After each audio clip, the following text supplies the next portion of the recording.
আন্দোলন, সংঘর্ষ, সহিংসতা, কারফিউ, এক সপ্তাহের অবরুদ্ধ জীবন থেকে মুক্তি। অফিস আদালত খুলতেই রাজপথের গুমোট হাওয়া বদলে যায় কর্মজীবীদের কোলাহলে। সকাল 11টায় অফিস ধরতে যেভাবে পেরেছেন ছুটেছেন কর্মস্থলে। পুরোপুরি স্বাভাবিক জীবনে ফেরা না ফেরার মাঝামাঝি যে স্বস্তি আর উৎকণ্ঠা, তাই উঠে এলো সাধারণ মানুষের কণ্ঠে।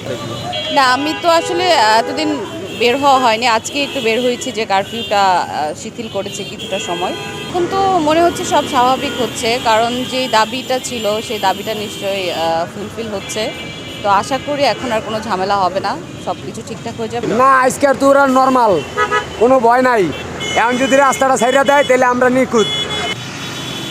তবে শহরের ফুটপাতে হেঁটে অল্প দূরত্বে কর্মস্থলে যাবার এমন স্বস্তি পাননি সড়ক পথের যাত্রীরা। একদিকে বন্ধ মেট্রো রেল, অন্যদিকে খোলা নেই এলিভেটেড এক্সপ্রেসওয়ে। তার উপর বেশ কয়েকটি গুরুত্বপূর্ণ সড়কে নিরাপত্তা ইস্যুতে গাড়ি চলাচলে মানা। এমন অবস্থায় সপ্তাহখানেক পর পথে বেরিয়ে ভোগান্তি পিছু ছাড়েনি সাধারণ মানুষের।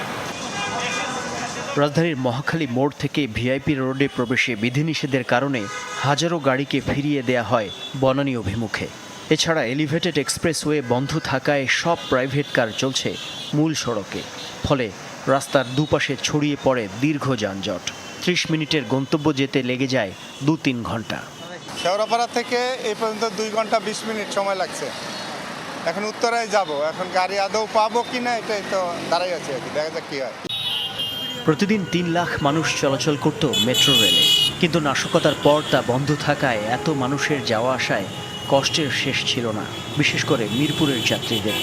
আমরা যারা মেট্রোতে রেগুলার চলাফেরা করি, বাসে আসলে এত সময় নিচ্ছে, এত জ্যামের মধ্যে অনেক বেশি আর কি হ্যাসেল করতে হচ্ছে। মেট্রোলে চলাচলা করছি, মনে করেন শান্তি মতো জায়গা পৌঁছে গেছি, 10 মিনিট জায়গায় 5 মিনিট লাগছে, সময় লাগে না বেশি। তখন তো জ্যামের ভিতরে বেরোচ্ছে 1 ঘন্টা স্টেশনে।